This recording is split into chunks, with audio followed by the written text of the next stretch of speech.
from Sadhguru Wisdom. Welcome to another episode of Becoming Slightly Better. Everything starts with a thought. A person's thoughts are the building blocks of reality. In order to achieve success, you must first think like a successful person.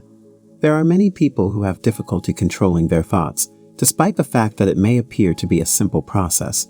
Ever wonder if success and focus come more easily to some people than others despite everyone having the same goals? Perhaps it's time to take a fresh look at the situation.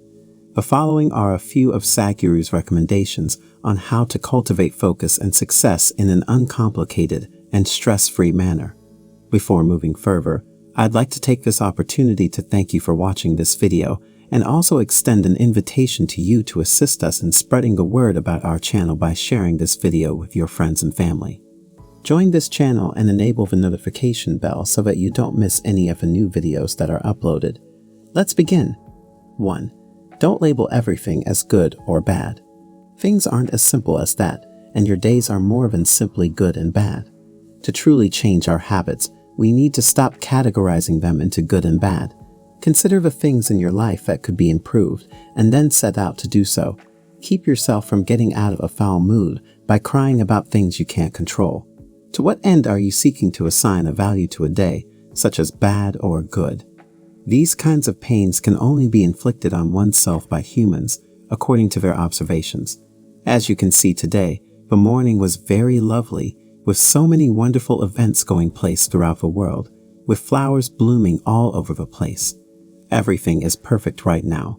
If that's the case, isn't it true that all it takes is one worm-sized thought to ruin your life? Isn't it true? It's just somehow that your psychological process is more important than the existential process. You're not living your life. Rather, you're being used as a test subject for a psychological experiment. Why? Your thought process and emotional states have taken on a considerably higher role than the existential process. You haven't been impacted by the creation or the creation of your maker. As far as I'm concerned, it doesn't matter what you manufactured in your mind. It's never bigger than the creation itself. Your self-fascination is to blame for a bad day since you have an unhealthy obsession with yourself. Then what's the point? There was a stock market meltdown. So what? The sun rose. There are so many happenings. There are more unpleasant events that can happen in life, including mine. But still, do not be afraid to try your hand at anything new. Another wrong thing may come, yes, but do not shy away from attempting something new. Isn't it reasonable to expect some of the objects you touch will bite you if you put your hand in practically anything? Of course, it will. The entire process of suffering is essentially caused by the fact that you have not opened your eyes, you have not peeled your eyes properly, and you have not gazed at the magnificence of everything that is happening around you. Not yet. This is important for you to understand. Because you weren't paying attention, you formed this worldview. Unless you view the world from this vantage point, you'll be shocked by the reality of the situation. An ant's level of creativity can only be appreciated if you've ever had the opportunity to see one in action. Even that tiny things are enough to keep you engaged for the rest of your life doing research. The problem is that you're focusing too much on what's going on inside your tiny brain while ignoring all of the amazing things that are going on around you. It is the worst day of my life, but this is only in your mind, isn't it? As Sadhguru explains, the secret to success is to enhance your degree of focus and change your mind into a mirror that sees everything as it is. If you do not temper your focus with compassion, you run the risk of endangering not only yourself, but also everyone else around you. 2. How can you improve your focus? Humans need a mind that can think about a wide range of things in order to function properly.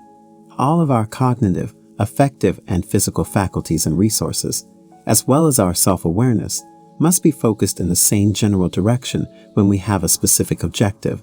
As a result, invocations serve to remind us that we must first prepare ourselves for whatever action we intend to do, because this is the most pressing problem at the time, which is that human beings do not comprehend how to deal with their own intelligence. When they're doing this, they will be thinking about that. When they're doing that, they'll be thinking about this. It's like throwing away our entire human potential, because people are always working, even when they're at home, and vice versa. While they're at work, they're thinking about home. This impedes the natural progression of human intelligence. The idea that you must either construct your own mechanisms if you're capable of doing so, or look for a supply of mechanisms to help focus on the task at hand is a basic principle that we need to establish. All aspects of your being, including your body, mind, emotions, and spirit, should operate together harmoniously. You shouldn't drag them along, for the simple reason that everyone who is dragged along with you is at the same time a burden, or they can be an asset. One thing to remember, when you bring someone along, you'll learn that they're a constant source of the difficulty. The majority of people will come to the realization that their own bodies, brains, and emotions may be a never-ending source of aggravation. This is a universal truth, simply because they're directing their thoughts, feelings, and energy in directions they don't like to go. They haven't told them what to do, and they haven't persuaded them to help. The ability to control one's emotions and sentiments are essential for everyone who aspires to be a leader in the world, no matter what position they hold. Everybody should take care of this important issue. Is there a way you can manage 1,000 people or customers? You won't believe what's about to happen. As a leader, you'll need to command respect and authority from those around you. Seeing things for what they really are, rather than what you think they are, is the key to success. You have the freedom to entertain any and all irrational thoughts, but the most important thing is to comprehend what is taking place. It's necessary to first understand the current situation in order to come up with solutions. In other words, if your primary focus is on your own thoughts, you run the risk of missing out on the reality that already exists. It's possible that your thoughts are trapped in the past, whereas the present reality may be quite distinct. A significant number of influential people are currently experiencing this problem. They're stuck in another time. Religious and spiritual leaders are just as important as those in positions of power in government and business. Each one of them has been whisked away to another age in history. 1,000 or maybe 2,000 years ago, they were having a conversation about something that has long since passed. Consequently, this is because they have no idea what is going on in the present. Life is responding. The world is constantly changing. Remembering events from a century ago isn't the point of living at all. As the current situation changes, so does the living world. Responding in the same manner as your intelligence is therefore essential. If you respond, you won't find this to be a challenging task. You're not obligated to be either attached or detached from the subject matter. At this point, it doesn't make sense to do that. Involvement is required. Conflict is bound to arise when numerous parties are engaged. When there is a disagreement, there is a chance to learn something new. However, we're trying to confound ourselves with our thoughts and memories. Memory and mental processing capacity that are overly taxed. As a result, no information is being shared.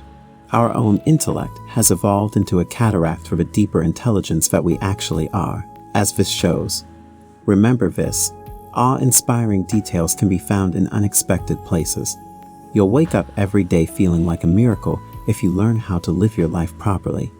Those who are consumed with the useless musings of their mind have other views on life. You will miss the wonder of existence if your psychological reality takes precedence over your existential reality. 3. Joyful is a choice, so take a stand for joy and stick to it. In Zen tradition, it's customary for students to congregate around the teacher or guru as they near the end of their life in order to hear their final words. The question, "Master, what is the secret of your joy?"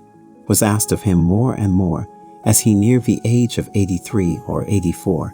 People were left in the dark after his death as to what had brought him such joy. Understand that he had to deal with many unpleasant situations during his life. There were accusations against him that he had no idea of, and he had to go through a lot of hardships because of this. How could you retain a good outlook in the face of so much adversity? What is it about you that makes you so happy? Lao Tzu said, "Oh my God, as soon as I woke up in the morning, there would always be a question for me to answer. Will I be happy or miserable today? Is the key question. Until now, I've had the good fortune of being able to choose happiness whenever it arose in front of me. In this regard, have you decided on a course of action? When we first meet, if you have a question, I'll come and ask you about it right away. There is only one choice today. Either you'll be happy or you'll be miserable. Today, I'm going to be happy is something you must tell yourself out loud every day. No matter how busy your schedule gets, you're always on time for the things that matter to you the most. You should steer clear of pursuits that aren't meaningful to you in your personal life. I hope you found my explanation to be useful. Please take your time to share your ideas and experiences in the comment section below the video. Joining this channel and activating the bell icon will ensure that you don't miss any of the new videos that are posted on this channel in the future, so be sure to do so. Please accept my gratitude, and we will meet again in the next video.